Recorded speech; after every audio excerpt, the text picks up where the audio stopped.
꿈으로 하나 되어 세상의 빛이 되는 교회가 되기 위해서 말씀과 기도로 나아가고 있는 우리 멜번 한장로교회 오신 여러분들을 환영하며 축복합니다. 제가 느헤미야 말씀을 통하여서 우리가 보통 사람, 보통 성도로서 이 세상 가운데서 어떻게 믿음으로 살아가야 할지, 특별히 무너진 성벽들을 어떻게 우리가 다시 세워나가야 할지 함께 보고 있습니다. 오늘 말씀은요, 느헤미야 4장 1절부터 15절입니다. 저는 세번역 버전을 보고 있고요, 영어는 ESV 버전을 보고 있습니다. 우리 한 절씩 돌아가면서 말씀을 읽도록 하겠습니다. 1절입니다. 우리가 성벽을 다시 쌓아 올리고 있다는 소식을 들은 산발랏은 몹시 분개하며 화를 내었다. 그는 유다 사람을 비웃으며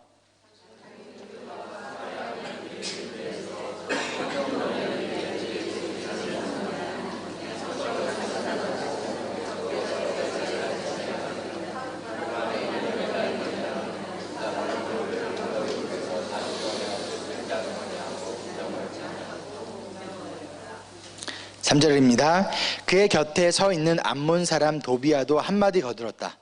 다시 싸우면 뭐합니까? 돌로 성벽을 쌓는다지만 여우 한 마리만 기어 올라가도 무너지고 말 겁니다.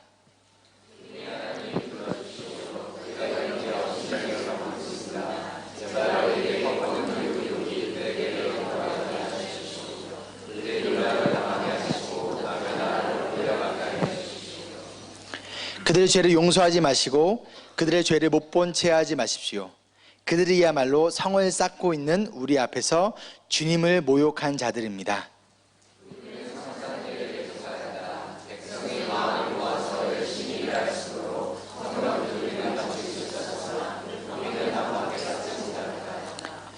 그때 산발랏과 도비아와 아랍 사람들과 암몬 사람들과 아스돗 사람들은 예루살렘 성벽 재건이 잘 되어가고 있으며 군데군데 무너진 벽을 다시 잇기 시작하였다는 소식을 듣고서 몹시 화를 내면서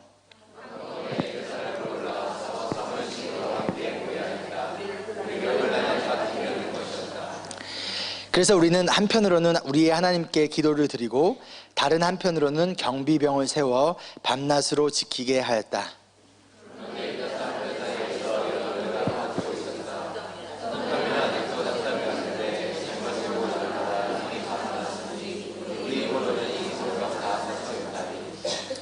한편 우리의 원수들은 쥐도 새도 모르게 쳐들어와서 우리를 죽여서 일을 못하게 하려고 계획하고 있었다.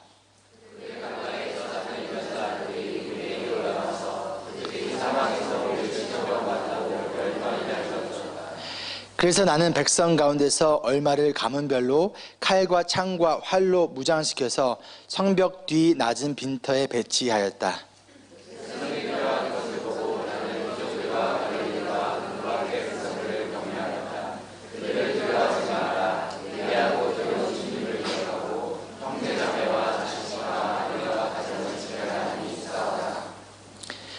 (15절입니다) 드디어 우리의 원수들은 자기들의 음모가 우리에게 새 나갔다는 것을 알게 되었다. 하나님이 그들의 음모를 헛되게 하셨으므로 우리는 모두 성벽으로 돌아와서 저마다 하던 일을 계속하였다. 아멘. 보통 사람 5번째 시간입니다. 오늘 영적 전쟁에서 승리하기라는 제목으로 함께 우리 말씀 나눌 건데요, 그리스도인으로서 예수님을 믿는 사람으로서 살아가는 삶에는요, 영적 전쟁이 있습니다. 영적 전쟁이란 우리의 삶에서 우리가 하나님의 뜻을 따르며 그분의 영광과 나라를 위해서, 또한 교회와 성도들과 공동체를 위하여서 살아나갈 때 그것을 자꾸만 방해하고 그것을 못하게 하고 막으면서 우리가 하나님으로부터 그리고 그분의 뜻으로부터 점점 멀어지게 하기 위한 사단과의 싸움을 말합니다. 우리가 그렇게 할 수 없도록 우리를 방해하고 우리를 막는다는 것이죠. 이 말은 곧 내 삶에 영적 전쟁이 없다는 얘기는 내가 하나님의 뜻대로 살아가지 않기 때문에 사단도 막고 방해할 필요가 없다는 것일 수도 있습니다. 맞나요? 반대로 내 삶에 영적 전쟁, 영적 공격이 있다는 얘기는 내가 지금 하나님의 뜻대로 살고자 하고 있기 때문에 그러한 그리스도인의 삶에는 당연히 영적 전쟁이 있을 수밖에 없다라는 거예요. 그리고 우리는 날마다 그러한 영적 전쟁의 한가운데에서 살아가고 있음을 우리가 기억하고 깨달아야 합니다. 그렇다면 어떻게 이러한 영적 전쟁에서 승리할 수 있을까요? 지피지기면 백전백승이란 말이 있습니다. 여러분 무슨 뜻인지 아시죠? 적을 알고 나를 알면 싸워서 어떻게 한다? 승리할 수 있다라는 거예요. 우리가 오늘 말씀을 통해서 우리의 삶, 특별히 그리스도인의 삶 속에 나타나는 영적 전쟁의 모습들은 어떠한 모습인지, 그게 어떠한 모습으로 어떻게 우리에게 찾아오는지를 알아야 우리가 대비를 하고 또한 승리할 수 있잖아요. 그렇죠? 그 모습들을 볼 거고요. 그럼 그런 영적 공격과 전쟁에서 우리가 어떻게 이기며 승리할 수 있을지를 오늘 말씀을 통해서 함께 보도록 하겠습니다. 먼저 우리의 마음을 위해서 함께 기도할게요. 가슴에 손을 얹고 함께 기도하겠습니다. 사랑하는 주님, 이 시간 나의 감정, 상황, 그 모든 것 내려놓고 제가 하나님을 바라보기 원합니다. 그 어떤 것도 지금 하나님의 말씀을 듣는 우리의 마음을 막을 수 없음을 압니다. 제 말씀을 찾아오셔서 우리의 마음을 회복시켜 주시고 회개시켜 주시고 또는 결단케 하여 주시며, 특별히 우리가 그리스도인으로서 어떻게 살아가야 할지, 어떻게 영적 전쟁에서 승리할 수 있을지 깨닫게 하여 주시고 알려주시고 우리의 삶을 그렇게 이끌어 주시옵소서. 감사드리며 예수님의 이름으로 기도합니다. 아멘. 지난 시간 말씀에 우리가 제사장들부터 향수 만든 사람들까지, 그리고 높은 지위에 있는 사람부터 낮은 지위에 있는 사람들까지, 그리고 부자부터 가난한 사람들, 멀리 사는 사람들과 가까이 사는 사람들까지 모두가 지금 한 마음과 한 뜻을 모아서 예루살렘 성벽 재건, 리빌딩 프로젝트를 시작한 모습들을 우리가 지난 시간에 3장 말씀을 통해서 바라보았습니다. 그런데 이대로 아무 일 없이 공사가 마무리가 되면 참 좋겠지만, 그러나 언제나 하듯이 1000만 관객 이상 동원하는 그런 스펙타클한 무비가 되기 위해서는 이대로 끝나면 재미가 없겠죠. 이들은 지금 땀을 흘리며 벽돌 한 장 한 장 올려가고 있습니다. 그 소식을 누가 들어요? 산발랏이라는 사람이 이 소식을 듣고 굉장히 지금 화가 나고 분노를 하고 있습니다. 이 산발랏이 누구였죠? 우리 2장에서 보았던 사람입니다. 이 사람은 사마리아 총독으로서 강한 군대를 가지고 있었고 예루살렘 성벽 재건을 싫어하고 비난하고 조롱하며 방해했던 사람이었어요. 2장에서 산발랏이 느헤미야가 유다 백성들의 잠들고 있었던 그들의 영혼을 깨우면서 우리가 하나님을 기억하면서 다시금 성벽을 재건하자라고 했을 때 그들을 비난하고 비판하고 니네는 할 수 없어라고 했던 게 바로 이 산발랏이었다는 것이죠. 그런데 유다 백성들이 이대로 포기할 줄 알았는데 그들이 포기하지 않은 채 성벽 재건 공사를 계속해 나아가자 지금 산발랏은 몹시 화가 납니다. 그래서 또다시 유다 사람을 비웃으며 이렇게 말합니다. 힘도 없는 너희들이 도대체 무슨 일을 한다는 거야? 이 성벽을 다시 쌓겠다고? 여기서 예배를 다시 드리겠다는 거야? 하루 만에 일이 끝난다는 거야? 불타버린 돌을 흙 속에서 다시 꺼낼 수 있다는 거냐? 라면서 너희들이 할 수 있다고 생각하니? 이게 과연 가능하다고 생각하니? 라고 이야기를 하고 있다는 거예요. 자, 여러분이 지금 유다 백성이라고 한번 생각해 보세요. 오랜 시간 140년 동안 무너졌던 성벽을 다시 세우기 위해 결단하고 많은 것들을 헌신하며 지금 나아가고 있는 상황입니다. 한 성벽이 절반 정도 쌓아진 상황이었어요. 그런데 여러분보다 훨씬 힘도 세고 능력도 있고 돈도 많고 지위도 높은 사람이 와서 여러분들을 막 비웃으면서 이렇게 놀리는 거예요. 야, 너 돈도 없고 힘도 없는 주제에 네가 뭘 하겠다는 거야? 자기 주제를 알아야지. 여러분 기분이 어떠신가요? 여러분 기분이 어떠신가요? 별로 좋지 않으시죠? 그런데 이어서 산발랏 옆에 있던 도비아라는 사람이 한마디 더 거들어요. 뭐라고 합니까? 다시 쌓으면 뭐합니까? 여우 한 마리만 기어 올라가도 무너지고 말걸요. 여러분 얼마나 얄밉고 짜증납니까? 여러분 혹시 생각나는 사람 없습니까? 이것이 바로 영적 공격의 첫 번째 모습입니다. 우리가 하나님의 영광과 그분의 나라를 위하여서 무너진 누군가의 마음과 신앙을 세우기 위하여서 그리고 교회를 위하여서 우리가 함께 최선을 다해 섬기고 헌신하며 사역해 나아갈 때 누가 싫어할까요? 누가 화가 날까요? 사단이라는 것이죠.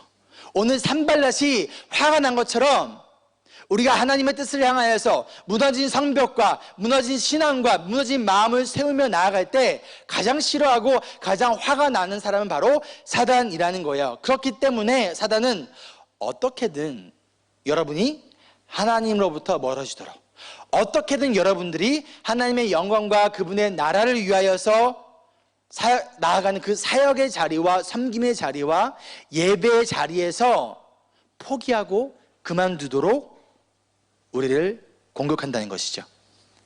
어떠한 방법을 통해서일까요? 갑자기 교통사고가 납니까? 갑자기 집에 불이 납니까? 갑자기 번개가 칠까요? 아니요. 오히려 그런 일이 생기면 우리는 더 기도하고 하나님 앞에 나아갈걸요. 사단의 영적 공격의 첫 번째 이제 가장 기본 방법은요, 바로 여러분의 마음을 공격하는 거예요. 우리의 마음을 건드립니다. 우리의 마음에 이러한 생각을 심어줘요.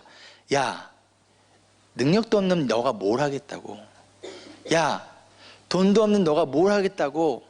야, 네가 가진 게 뭐가 있다고 네가 뭘 하겠다는 거야. 돈도 없고 가진 것도 없고 힘도 없고 능력도 없는 주제에 네가 무슨 사역을 하겠다고, 네가 교회를 섬기겠다고, 네가 지금 무너진 사람들의 마음을 세우겠다고 그렇게 돌아다니고 있는 거야? 지금 너 상황을 봐봐. 너가 지금 이렇게 사역하고 너가 이렇게 살아갈 때니 정신 차려. 산발랏이 유다 백성들을 비난하고 조롱했듯이 사단은 우리를 조롱하고 비난하며 우리의 마음을 흔들어내요. 우리의 마음을 콕콕 찌릅니다. 그걸로 끝일까요? 도비아가 옆에서 여우 한 마리가 올라가도 금방 무너질 거라며 유다 백성들을 조롱했듯이 사단은 이렇게 우리에게 말합니다. 야, 너가 해봤자 얼마나 하겠니? 너가 그렇게 섬긴다고 해서 효과가 있을 것 같아? 정말 그 사람이 변할까? 너가 그렇게 시간과 노력을 들인다고 해서 정말 그 사람이 변할까? 너가 그렇게 섬긴다고 해서 정말 이 교회가 부흥할까? 잠깐 좋아진 것처럼 보일 뿐이지 경험해봤잖아. 결국 또 무너지고 예전 모습으로 돌아가 버릴걸. 옛날을 생각해봐.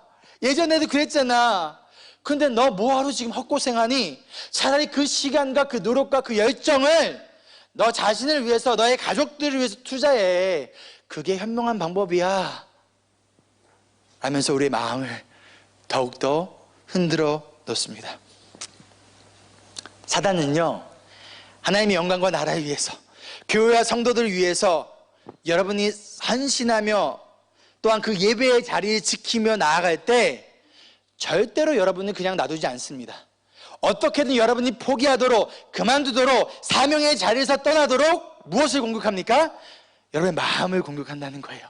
우리의 마음을 공격하고 우리의 조롱하고 비난해요. 네가 하겠다고?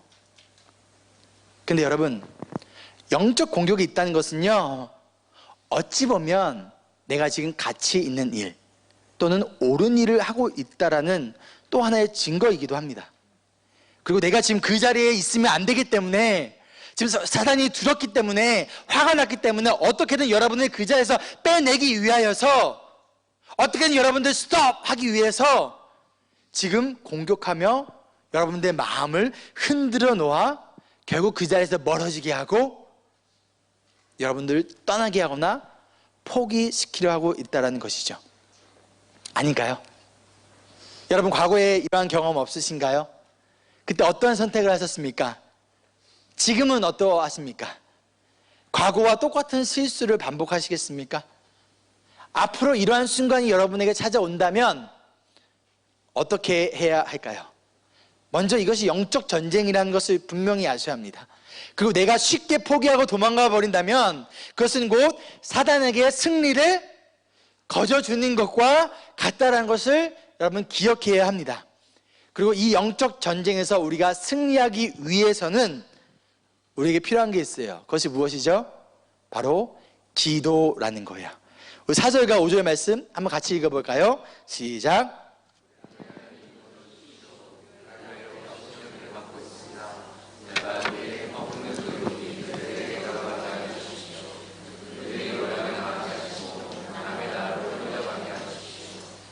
그들의 죄를 용서하지 마시고 그들의 죄를 못 본 채 하지 마십시오.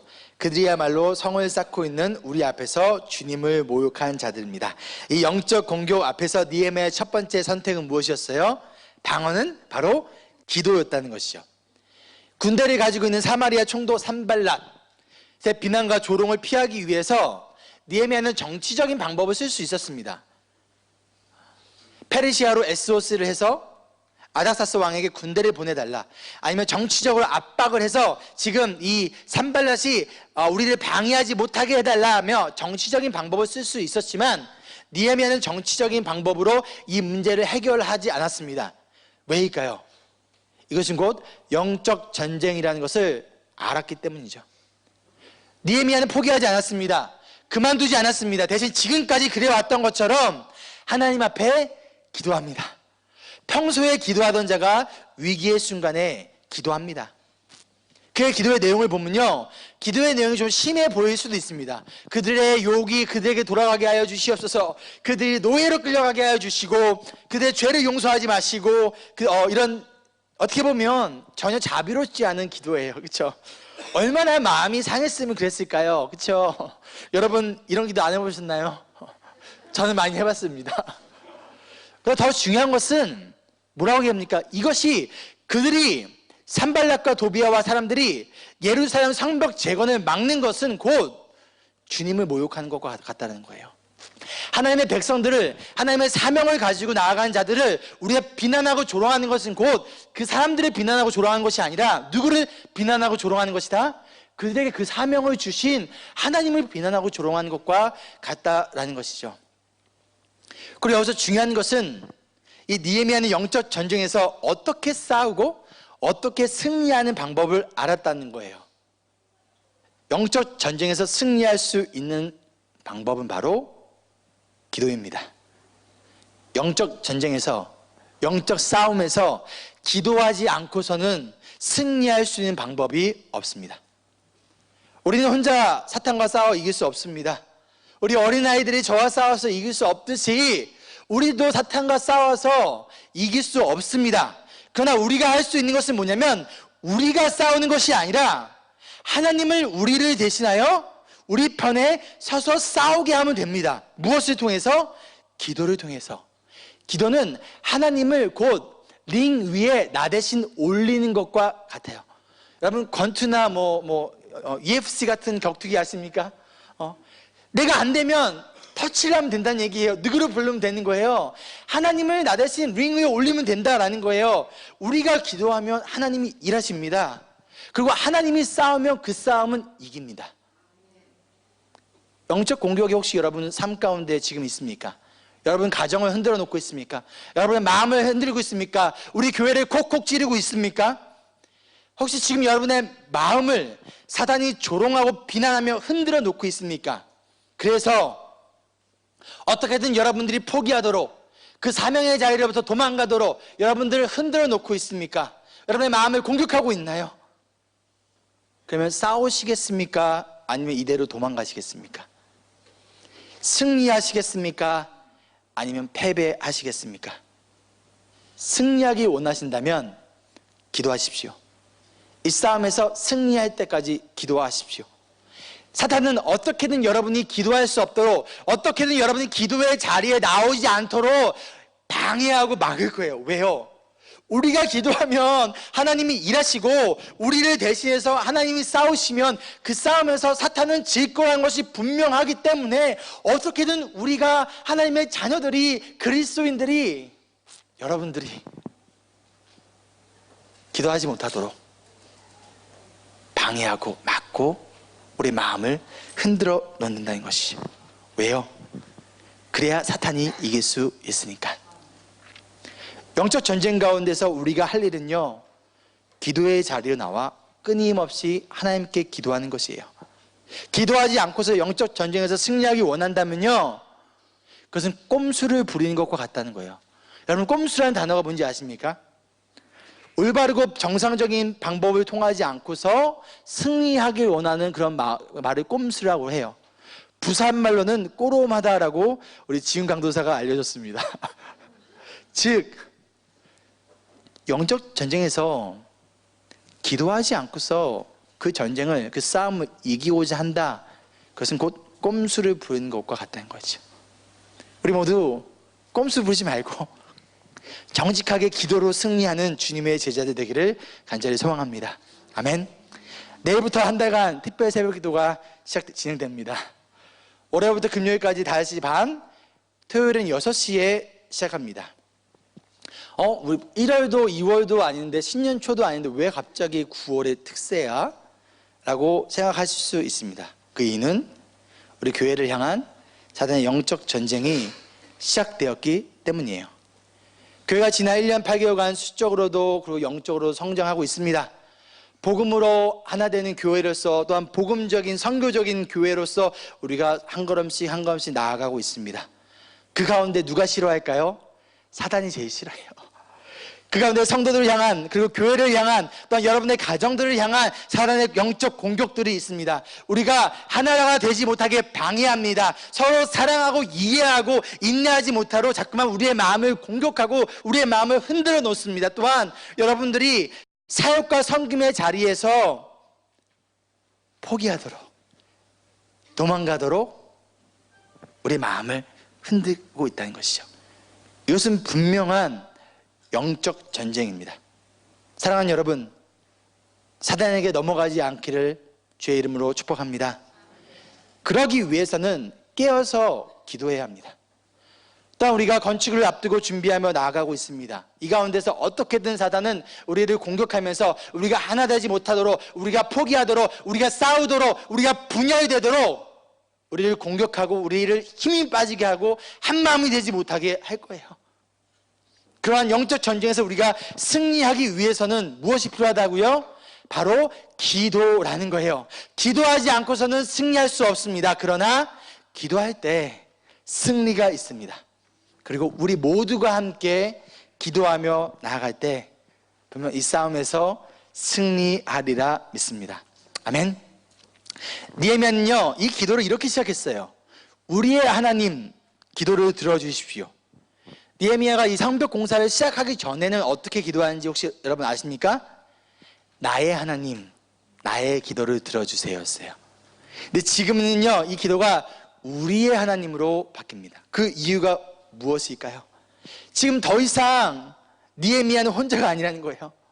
이 성벽 공사는 느헤미야 개인의 비전과 사명이 아니라 이제 그들 모두의 사명이자 그들 모두의 비전이라는 것이죠. 또한 지금 이 영적 전쟁 가운데서 느헤미야가 자기 혼자 기도하고 있는 것이 아니라 성도들을 부르고 있다는 거예요. 그 백성들을 부르고 있다는 거예요. 우리가 함께 기도하자. 우리 하나님께 함께 기도하며 영적 전쟁에서 우리가 승리하자 하면서 함께 온 성도가, 백성들이 기도하고 있다는 것이죠. 여러분 함께 기도해 주시겠습니까? 구경꾼이 아닌 기도의 참여자가 되어 주시겠습니까? 교회를 오실 수 있는 분들은 교회를 오십시오. 매일이 힘들다면 일주일에 한두 번이라도 나와서 우리가 함께 우리 하나님께 기도하기를 소망합니다. 아이들 때문이나 거리 때문에 나오지 못하신다면 그 시간에 일어나서 우리가 함께 교회를 위하여, 우리 아픈 가운데 있는 성도들을 위하여서, 여러분의 가정을 위하여서, 우리의 삶을 위해서 함께 기도하기를 소망합니다. 우리가 함께 기도하며 나아갈 때 우리 교회를, 그리고 여러분의 개인과 여러분의 가정의 성벽을 무너뜨리고 방해하려는 사단의 계획과 세력은 물러나고 하나님이 승리하게 하실 줄 믿습니다. 믿으시면 모두 아멘으로 받으시기를 바랍니다. 아멘. 느헤미야 성도들의 기도 후 어떤 일이 벌어졌죠? 6절 한번 읽어볼까요? 시작.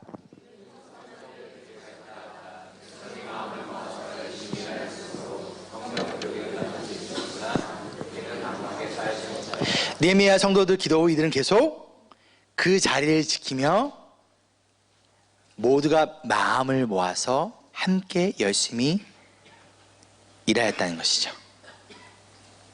그러자 7절에 보면 산발락과 도비아가 이 소식을 듣고 몹시 화가 나면서 음모를 세웁니다. 이들이 포기할 일이 없겠죠. 이들이 한꺼번에 예루살렘으로 와서 성을 공격하기로 계획을 해요. 자기들만이 아니라 누구를 부릅니까? 아랍 사람들, 암몬 사람들, 아소 사람들, 산발락과 도비아는 사마리아 사람들이거든요. 지리적으로 보면 이게 동서남북이에요. 동서남북에 있는 적들을 다 불러서 뭐라고 하고 있는 거예요? 가운데 있는 예루살렘을 우리가 함께 공격하자. 뭐 하기 위해서? 그들을 혼란에 빠뜨리기 위해서라는 거예요. 그리고 이것이 바로 영적 공격의 영적 전쟁의 두 번째 모습입니다. 무슨 모습? 연합작전. 산발락과 도비아가 자신들의 비난과 모욕으로 그들의 마음을 흔들려고 했지만 안 됐어요. 그러니까 어떻게 해요? 동서남북 동시다발적으로 그들을 공격하며 그들을 정신없게 그들의 마음을 혼란에 빠뜨리고 있다는 것이죠. 우리가 포기하지 않고 계속 우리가 세워야 할 성벽을 세워나갈 때 사탄도 마찬가지로 포기하지 않고 우리를 공격합니다. 그리고 한꺼번에 여러분 인생에 많은 일들이 생기게 하는 거예요. 그래서 우리가 사명의 사역에 집중할 수 없도록 막 혼란을 빠뜨린 거예요. 갑자기 멀쩡했던 직장의 문제가 터져요. 가정의 문제가 터져요. 재정의 문제, 관계의 문제, 건강의 문제, 한꺼번에 모든 문제들이 동서남북에서 나를 막 공격하기 시작하는 거예요. 그럼 어떻게 될까요? 막 혼란스러워요. 마음이, 생각이 막 혼란스러워요. 그때 이런 생각을 합니다. 이게 정말 하나님의 뜻일까?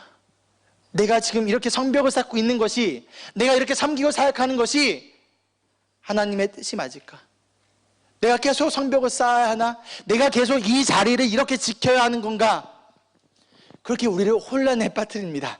여러분의 머리를, 우리의 마음을 막 복잡하게 만들어요. 때로는 우리가 가는 길이 잘못된 길일 때도 있습니다. 여러분이 있는 자리가 잘못된 자리일 때도 있어요. 있어서는 안 될 자리일 때도 있습니다. 그러나 하나님의 방법은요, 우리에게 막 혼란을 주는 것이 아니에요. 하나님의 방법은 우리에게 불안함과 두려움을 심어주는 것이 아니라는 거예요. 하나님의 방법은 우리의 마음에 평안함과, 비록 이것이 잘 되지 않더라도 하나님께서 선하게 인도하시라는 그분의 주신 평안함이 있다는 것이죠. 그러나 사탄의 공격과 사탄의 방법은요, 혼란스럽게 만들어요. 불안하게 만들고요, 어찌할 바를 모르게 만들고, 그 가운데 마음속에 뭘 심어줘요? 불안함과 두려움과 분노와 화를 자꾸만 심어줍니다. 그래서 우리의 마음을 힘들게 하고요, 우리를 복잡하게 만든다는 것이죠. 어떻게 해야 됩니까, 여러분? 여러분 이런 경우 없으신가요? 이런 경우 있으시잖아요. 그럼 어떻게 이런 영적 전쟁에서, 이 영적 싸움에서 우리가 승리할 수 있을까요? 9절입니다. 함께 있습니다. 시작.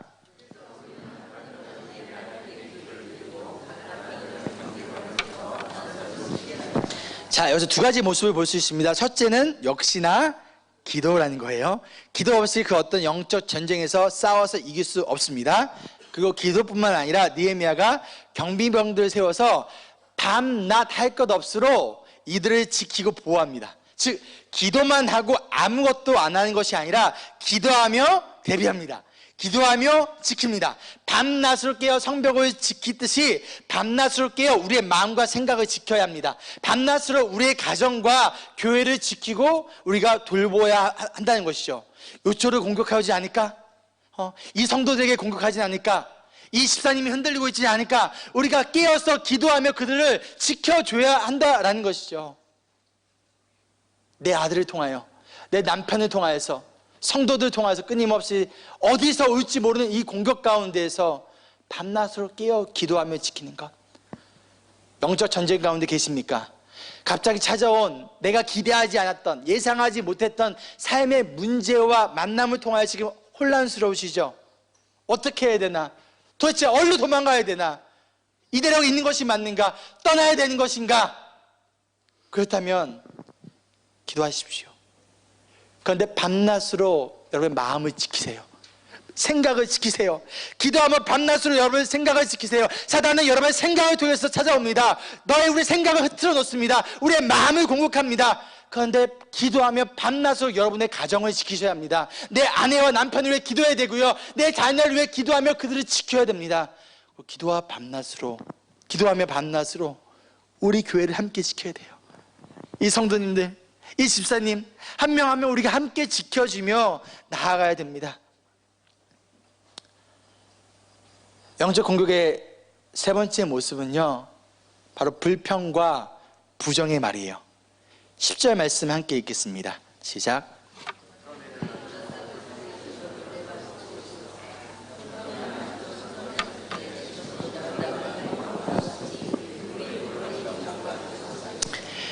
외부의 공격에서 흔들리지 않자 이번 내부에서 공격이 찾아옵니다. 어떤 공격이었죠? 유다 백성들이 열심히 하던 그들이 갑자기 불평과 부정적인 노래를 만들어서 부르기 시작하고 있는 거예요. 할 일은 많은데 할 사람은 없고 나만 하고 힘이 다 빠졌어.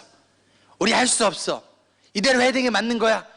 이러면서 이런 부정적인 과 불평의 말들이 지금 내부에서, 즉 교회 안에서 흘러 퍼지고 있다는 것이죠. 이 불평과 부정의 말들이 분명 누군가로부터 시작되어집니다. 그리고 이것은 꼭 악성 바이러스처럼 순식간에 백성들에게 퍼져나가요. 즉 모든 순식간에 성도들의 마음을 흔들어 놓는다는 것이요. 어떻게든 내가 힘들고 어려운 가운데서 마음을 지키며 맡겨진 사명을 감당하려던 사람들이 이 불평과 부정의 말을 들으면 그들의 마음 또한 지쳐요. 그들 또한 힘들어요. 그들 또한 포기하고 싶어요. 그 어떤 것보다 더 무서운 영적 공격은 내부에서 들려오는 불평과 불만 그리고 부정의 말이라는 거예요. 처음에는 드러나지 않습니다. 그냥 서서히 지나가면 지나갈수록 우리의 마음과 우리의 공동체를 한꺼번에 무너뜨릴 수 있다는 것이죠. 제 부모님이 제 고등학교 1학년 때 경기도 여주에 개척을 하셨습니다. 주인이 없는 그냥 공터, 빈터를 찾아서, 산 아래 빈터를 찾아서 6월 말 뜨거운 한여름에 천막을 치고 교회가 시작되었어요. 여러분, 뜨거운 한여름에 천막을 치고 그 안에서 선풍기를 틀면 어떻게 되는 줄 아십니까? 뜨거운 바람이 계속 와요. 또 안에가 시원하지 않습니다. 근데 하나님의 은혜 가운데 그 천막 교회가 부흥하고 성장해 가기 시작했습니다. 그러던 중 한 여집사님께서 교회를 등록을 하셨고 굉장히 열심히 교회를 섬기셨어요. 학원을 운영하던 분이셨고 굉장히 이렇게 재정적 여유가 있으셨던 분인데 돈이 없어서 학원을 다니지 못하는 저를, 즉 담임 목사님의 아들이죠, 공짜로 본인 학원에 보내주시고 공부도 시켜주시고 용돈도 주시고 조언도 해주시고 정말 참 잘해주셨어요. 그래서 저는 그 집사님이 참 좋았습니다. 그런데 몇 년 뒤 부모님께서 이 교회를 사임을 하시고 천안에 새롭게 교회를 개척하셨습니다. 그리고 그제서야 이 여집사님이 가장 부모님을 그리고 교회를 힘들게 하셨고 흔들어 놓았던 분이라는 것을 알았어요. 이 집사님께서 성도들 찾아가시고 만나요. 그들을 비싸고 좋은 식당에 데려가서 맛있는 것을 사줍니다. 좋은 카페를 데려가고요, 선물을 해줘요. 그러면서 그들을 챙깁니다. 그 가운데서 뭐라고 얘기하는 거예요? 교회와 다른 성도들에 대한 불평과 부정적인 말들을 그들에게 퍼뜨리기 시작했다는 것이죠. 그 가운데서 저희 부모님이 굉장히 마음이 힘들었다고 합니다. 저에게는, 아들에게는 공짜로 학원 다니게 해주시고 용돈도 잘해주시고 잘해주시니 저희 부모님 입장에서는, 부모로서는 이러지도 저러지도 못하고 참 마음이 힘드셨다고 해요. 근데 저한테 자꾸 물어보셨어요. 야, 그 학원 계속 다녀야 되겠니? 이유는 말하지 않으시고, 엄마 나 너무 좋아요, 나 열심히 배우고 있어요, 나 공부해야지, 대학 가죠, 엄마 나 과외도 안 시켜주면서 친구들은 관업별로 다 과외하는데 지금 이것도 하지 말라고요? 이런 아들한테 이 여집사님이 이런 사람이니까 네가 학원 안 다녔으면 좋겠다 라는 말을 할 수는 없잖아요. 그 집사님은 저에게 참 좋은 분이셨어요. 그러나 교회와 목회자에게, 그리고 하나님 앞에 과연 좋은 성도였을까요? 사단은요, 성도들이 사랑하지 못하도록, 하나 되지 못하도록 끊임없이 공격합니다. 그 가운데 안타까운 것은 우리가 그런 사단의 도구가 되어 부정의 말들과 불평과 그리고 누군가의 마음을 흔들어 놓는, 그리고 교회가 하나됨을 방해하는 그러한 도구로, 그러한 통로로 사용되어지기도 한다는 것이죠. 그 사람이 제가 되지 않았으면 좋겠습니다. 근데 제가 될 수도 있어요. 그 사람이 여러분이 되지 않길 바랍니다. 그런데 여러분이 될 수도 있습니다. 그렇기 때문에 우리는 더욱 깨어서 기도하며 지켜야 된다는 거예요. 우리의 마음과 생각을 지켜야 합니다. 우리의 입술을, 우리의 혀를 지켜야 합니다. 잠언 10장에 이렇게 말합니다. 함께 읽어볼까요? 시작.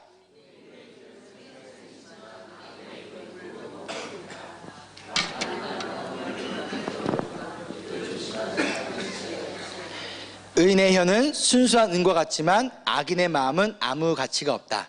의인의 입술은 많은 사람을 먹여 살리지만 어리석은 사람은 생각 없이 살다가 죽는다. 의인의 입에서는 지혜가 나오지만 거짓말하는 혀는 잘릴 것이다. 너무 심한 거 아닌가요? 왜 그럴까요? 하나님이 우리에게 혀를 주신 이유가 있습니다. 뭐 하라고요? 하나님을 찬양하고 성도들 세우고 기쁨과 사랑의 말을 하라고. 근데 거짓과 불평과 불만과 부정의 말을 한다면 그 혀는 차라리 잘라버린 것이 나타난 것이죠. 복음서에 예수님께서 이렇게 말씀하십니다. 내 눈으로 음영을 뽑는다면 차라리 뭘 하는 것이 낫다? 그 눈을 뽑아버린 것이 낫다라는 것이죠.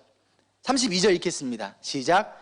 의인의 입술은 남을 기쁘게 하는 말이 무엇인지 알지만 악인의 입은 거짓을 말할 뿐이다. 아멘. 사랑하는 여러분, 여러분의 입이 생명의 샘이 되길 소망합니다.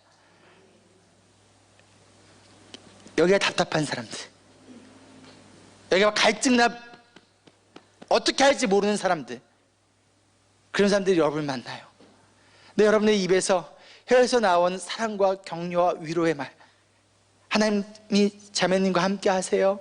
하나님이 성도님을 포기하지 않으셨어요. 이 가운데 우리가 함께 이겨내요. 그 가운데 우리가 생명의 샘이 돼요. 그들의 생수를 공급해 줘야 된다는 것이죠. 여러분의 혀가 순수한 은과 되기를 소망합니다. 때가 타지 않은 혀, 말. 여러분의 입술이 많은 사람을 기쁘게 하고 그 영혼을 살리기를 간절히 소망합니다. 힘들고 아픈 사람이, 절망 가운데 있는 사람이, 소망이 없는 사람이 여러분을 만나서 대화를 나눠요. 그 가운데 여러분의 입술이 그들에게 기쁨을 주는 그런 도구로 사용되기를, 그런 통로로 사용되기를 간절히 소망합니다. 우리 모두가 그런 축복의 통로가 되기를 진심으로 소망하며 옆 사람에게 이렇게 인사할게요. 당신의 말이 내 마음을 기쁘게 합니다.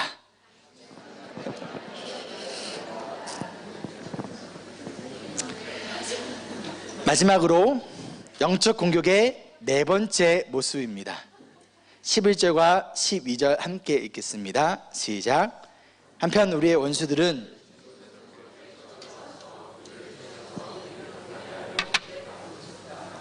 그들 가까이에서 사는 유대 사람들이 우리에게 올라와서 그들이 사방에서 우리를 치려고 한다고 10번이나 일러주었다. 어떤 상황이냐면요, 유다 백성들이 성벽 공사를 막기 위해서 산발락과 도비아가 지금 이들을 죽이려는 음모를 계획을 세웁니다. 이 소식을 누가 들어요? 그 지역 근처에 있는 사람들이 듣고 있다는 거예요. 무슨 말이냐면, 기억하시나요? 지난주에 각 지방에서 예루살렘 성전으로 공사를 하기 위해 사람들이 왔죠. 근데 오지 않고 그곳에 남아 있었던 가족들과 친구들이 있다는 거예요. 근데 이 사람들이, 이 도비아와 이 사람들이 주변에 있는 국가로부터 이런 소식을 들었다는 거예요. 그렇죠? 아마도 이 소식을 들었다는 얘기는 일부러 소식을 퍼뜨릴 수도 있습니다. 중요한 것은 바로 이 소식을 들은 가족과 친구들이 지금 예루살렘으로 달려와서, 야, 멈추지 않으면, 너 이거 계속하면 이 사람들이 와서 너 죽일 거야. 그러니까 그만두고 돌아와야 돼. 나 무서워. 전쟁 나기 싫어. 돌아와. 지금 어떠한 상황입니까? 누구를 이용하고 있는 거예요? 가족들과 친구들을 이용하고 있다는 거예요. 가족들의 마음에 두려움을 주어 그 가족들과 친구들로 말미암아 이들이 이 공사를 그만두고 포기하도록, 돌아오도록 하고 있다는 것이죠. 여러분, 이 상황이 이해가 되신가요? 바로 사단은요, 네 번째 단계, 우리의 가족을 통하여, 친구를 통하여, 우리가 사랑하고 신뢰하는 사람들을 통하여 우리의 마음을 흔들어 놓습니다. 그들의 마음에 두려움과 불안함을 심어주거나, 혹은 그들과의 관계를 통해서 우리가 어떻게든 사명의 자리로부터 멀어지고 포기하도록 누구를 이용한다고요? 가족을 이용한다는 것이죠. 사랑하는 사람들을 이용한다는 것이죠. 아주 전략적이며 아주 효과적이지 않습니까?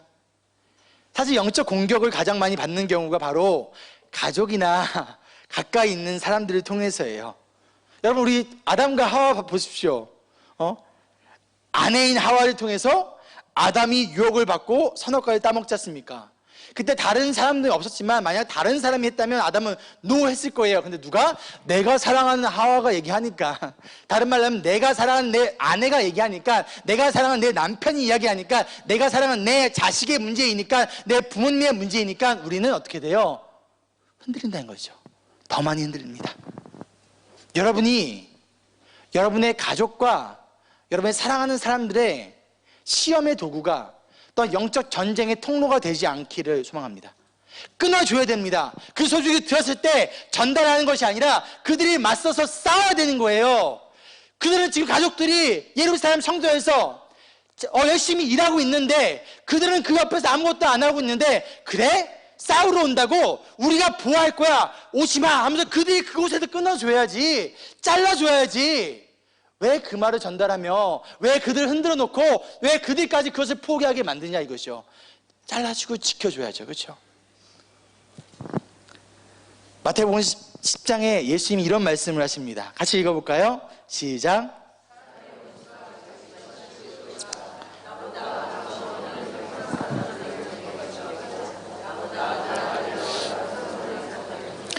이 말씀을 이렇게 오해할 수 있습니다. 가족과 원수가 되라, 내 부모를, 내 자식을 사랑하지 마라, 그런 말씀인가요? 아닙니다. 아닙니다. 그 대신 그런 말씀이 아니라 내 부모와 자식을 사랑하라. 그러나 누구를 더 사랑하라? 하나님을, 예수님을 더 사랑하라. 그 예수님을 사랑하는 제자로서 우리가 사명을 이루어 갈 때 때로는 우리의 가족들이 혹은 사랑하는 사람들 때문에 내가 사명의 자리를 포기하거나 멈추거나 그 자리에서 떠날 수 있다는 것을 경고하고 알려주고 있다는 거예요. 즉 너의 가족을 사랑하라. 그러나 너의 가족으로 인하여 네가 사랑하는 사람이 하나님의 일을 하는데 방해가 되는 원수가 되게 하지 말아라 라는 거죠. 너의 가족의 영적 공격의 대상이 되게 하지 마라. 너희가 영적 공격의 통로가 되지 마라. 즉 너희가 원수가 되어서는 안 된다라는 거예요.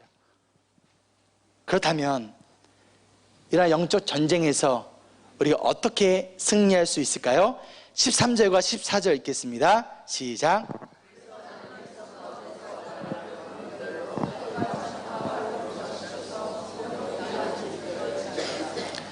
백성이 두려워하는 것을 보고 나는 귀족들과 관리들과 그 밖의 백성들을 격려하였다. 그들을 두려워하지 말아라. 위대하고 두려운 주님을 기억하고 형제 자매와 자식과 아내와 가정을 지켜야 하니 싸워라. 느헤미야는 이들을 칼과 창과 활로 무장시킵니다. 그렇죠? 그리고 두려워한 백성들을 격려해요. 뭐라고 격려합니까? 그들을 두려워하지 마. 우리에게는 위대하고 더 두려우신, 더 강대하신 주님이 있잖아. 그분을 기억하라. 그리고 가족 때문에 포기하는 것이 아니라 가족을 위하여 뭐하라? 싸우라는 거예요. 하나님을 기억하라. 가족 때문에 사명의 자리를 포기하지 말고 오히려 가족을 위하여 싸워라. 여러분 멋있지 않습니까? 우리가 가장 흔들리고 넘어지는 모습이 이런 모습 아닌가요? 그런데 기억해야 돼요. 누구를 기억해야 해요? 두려움 가운데 하나님을 기억하세요. 왜 두렵습니까 지금? 무엇이 지금 여러분의 마음을 두렵게 하고 있습니까? 무엇이 여러분의 마음을 불안하게 만들며 여러분의 마음의 성을 흔들어 놓고 있습니까? 무엇이 지금 여러분의 가정의 성벽을 무너뜨리려고 하고 있습니까? 가운데서 어떻게 해야 되나 불안합니까? 내가 사랑하는 친구가, 내 사랑하는 가족이, 내가 신뢰하는 성도가 이렇게 얘기하니까 그럼 그만둬야 되나? 그런 마음이 찾아옵니까? 아니요. 하나님을 기억하십시오. 그리고 여러분이 사랑하는 자들 위하여 싸우십시오. 아멘. 그 가운데서 우리가 이들이 창과 칼과 활로 무장했듯이 우리도 무장해야 됩니다. 무엇으로 무장해야 될까요? 에베소서 6장 10절로 18절 말씀 함께 읽겠습니다. 시작.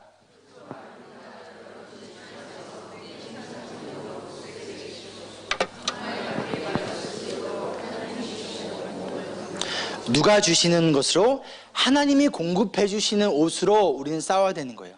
내 생각, 과거에 이렇게 했으니까, 그럼 내가 어떤 플랜, 다른 사람의 말? 아니요. 하나님이 주시는 갑옷을 입고 그분이 주신 무기로 우리는 싸워야 됩니다. 그것이 무엇일까요? 이어서 보겠습니다. 시작. 우리의 싸움은 인간을 적대자로 상대하는 것이 아니라 통치자들과 권세자들과 이 어두운 세계의 지배자들과 하늘에 있는 악한 영들을 상대로 하는 것입니다. 그러므로 하나님이 주시는 무기로 완전히 무장하십시오. 그래야만 여러분이 악한 날에 이 적대자들을 대항할 수 있으며 모든 일을 끝낸 뒤에 설 수 있을 것입니다. 내 방과 내 방식대로 싸움에서 이기잖아요? 그럼 끝나고 나서 이길 수는 있습니다. 그러나 부끄러워요. 싸움에서는 이겼는데 너무 부끄러워요. 내가 겉으로 보기에는 이긴 것 같아요. 근데 그게 하나님의 방법이 아니었어요. 그때 찾아오는 부끄러움이 있어요. 하나님 앞에 오히려 더 회개하게 된다는 것이죠. 때로는 조금 늦게 가더라도 하나님이 주시는 방법, 하나님이 알려주시고 그분이 이끌어주신 방법대 나아갈 때 이 전쟁의 끝에서 하나님 앞에, 하나님 당신이 가르쳐준 대로 하니까 됐네요. 하나님 감사합니다. 14절입니다. 시작. 그러므로 여러분은 진리의 허리띠로 허리를 동이고 정의의 가슴막이로 가슴을 가리고 버티어 서십시오. 뭐하라? 버티어 서라. 영적 공격 가운데 포기하고 자빠지고 넘어지지 말고 어떻게 하라? 버텨라. 무엇을 가지고? 진리의 허리띠를 차고 정의의 가슴막이로 가슴을 가지고 버티어 서십시오. 그리고 15절에 바라는 무엇을? 평화의 복음을. 이 모든 것에 더하여 무엇을 들어라? 믿음의 방패를 손에 들어라. 왜? 그것으로서 여러분은 악한 자가 쏘는 모든 불화살을 막아 꺼부를 수 있을 것입니다 라는 거예요. 사단이 여러분들 공격해요. 우리 김정철 집사님의 가정을 불화살로 공격한다는 것이죠. 우리 김지영 사모의 마음을 공격한다는 거예요. 그런데서 우리가 어떻게 된다는 거예요? 믿음의 방패로 이것을 막아야 된다는 거예요. 튕겨야 되는 거예요. 무슨 믿음의 마음? 하나님이 나를 지키고 보호하신다. 하나님이 나를 이끄시고 함께 하신다. 하나님의 모든 것을 합력하여 선을 이루시는 분이시다. 하나님이 어둠과 얼음과 아픔과 고난과 고통 가운데서 나를 이렇게 버리시는 분이 아니시다 라는 그 믿음을 가지고, 하나님에 대한 믿음을 가지고 사단이 여러분의 가정을 공격할 때, 여러분의 자녀들과 여러분의 마음을 공격할 때 아니야 그것은 거짓이야, 하나님은 그런 분이 아니셔, 저 사람은 그런 사람이 아니야 하면서 믿음의 방패로 튕겨내버리는 우리 모두가 되기를 소망합니다. 방어만 하실 건가요? 방어만 하고 끝낼 건가요? 공격도 해야죠. 17절 읽겠습니다. 시작. 그리고 구원의 투구를 받고 성령의 검 곧 하나님의 말씀을 받으십시오. 온갖 기도와 간구로 언제나 성령 안에서 기도하십시오. 무엇을 가지고? 성령의 검. 유일한 공격기구가 무엇이에요? 검이라는 거죠. 성령의 검. 근데 그게 뭐래요? 말씀이라는 거예요. 그렇기 때문에 우리가 영적 전쟁에서 승리하기 위해서 방어는 할 수 있습니다. 그러나 결과적으로 찌르고 승리하기 위해서 예수님이 40일 동안 금식하신 후 사단이 찾아와서 시험하잖아요. 그때 예수님이 무엇으로 물리치셨습니까? 말씀으로 물리치셨다는 거예요. 그런데 말씀을 모르면 물리칠 수가 없다는 거예요. 말씀을 모르면 계속 얻어 터지기만 하지, 넘어지고 자빠지기만 하지 공격을 하고 물리칠 수가 없다는 거예요. 그렇기 때문에 저희가 말씀을 계속 강조합니다. 여러분을 지키기 위해서. 여러분이 무너지잖아요. 가정에 엄마가 무너지면, 아빠가 무너지면 그 가정 무너져요. 그 자녀도 무너져요. 교회 목회자와 리더십이 무너지면 함께 무너지게 돼 있다 이거예요. 어떻게 해야 됩니까? 내가 지켜야 돼요. 그러기 위해서 우리에게 무엇이 필요하다? 하나님의 말씀. 그 무엇이? 온갖 기도와 간구로. 그렇죠? 성령 안에서 기도하라. 자, 말씀 가운데 기도하는 것. 때로는요, 말씀 없이 기도하잖아요. 그것이 우리에게 영적인 독이 될 수도 있습니다. 왜요? 내가 원하는 대로 해석하는 거예요. 내가 원하는 대로 생각하고 해석하며 기준이 잡히지 않는다는 것이죠. 우리는 불완전한 존재입니다. 그렇기 때문에 우리가 기도를 하지만 그 모든 것이 언제나 하나님의 뜻이라고 확신할 수 없습니다. 그 기준점을 잡아주는 것이 있다는데 그것이 뭐라는 거예요? 하나님의 말씀이라는 거예요. 그렇기 때문에 말씀 가운데 기도하는 것. 그렇게 우리는 이 영적 전쟁에서 승리할 수 있다라는 것이죠. 우리가 말씀으로 무장하고 기도하며 나아갈 때 우리의 편이 되어서 싸워주시는 하나님을 우리 함께 경험했으면 좋겠습니다. 그 영적 전쟁에서 승리하는 우리 모든 주님의 제자들 되기를 간절히 소망합니다. 아멘. 이 영적 전쟁의 결과를 보고 보며 마치겠습니다. 15절입니다. 시작.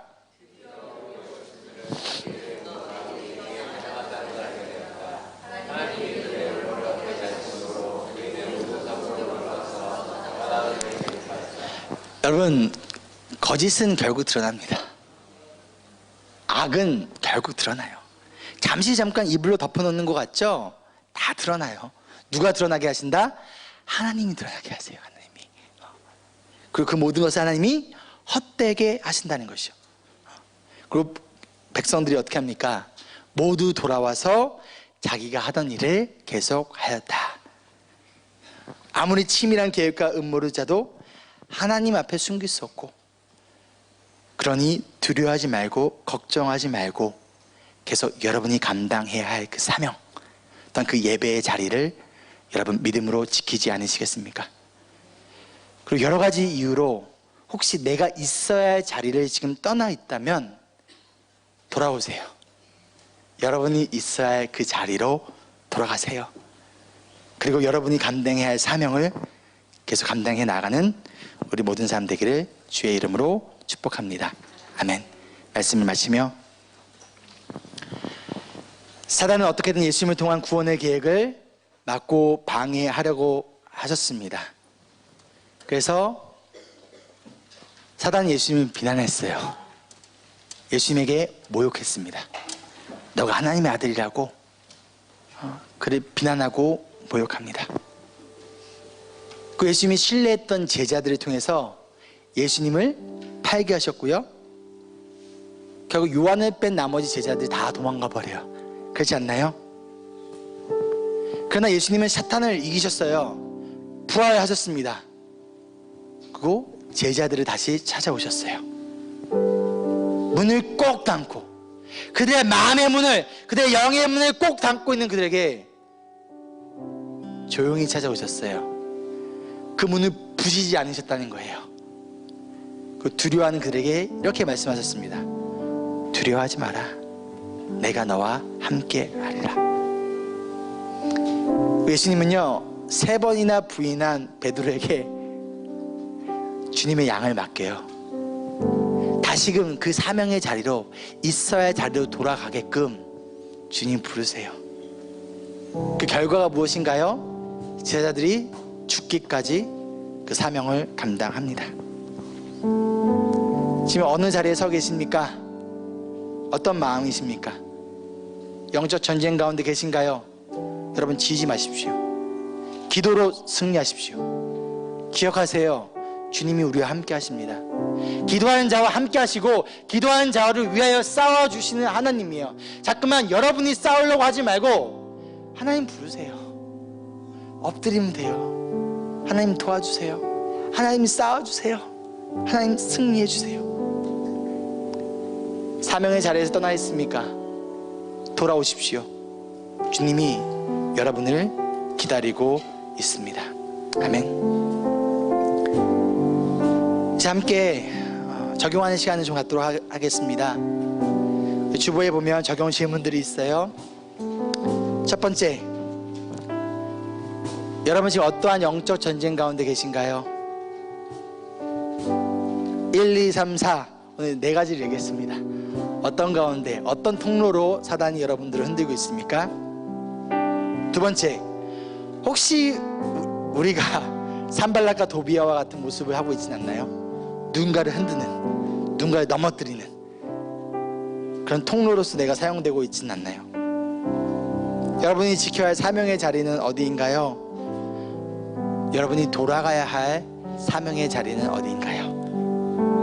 오늘 말씀을 통해 회개하고 결단해야 할 모습은 무엇인지 이제 하나님한테 물어보세요.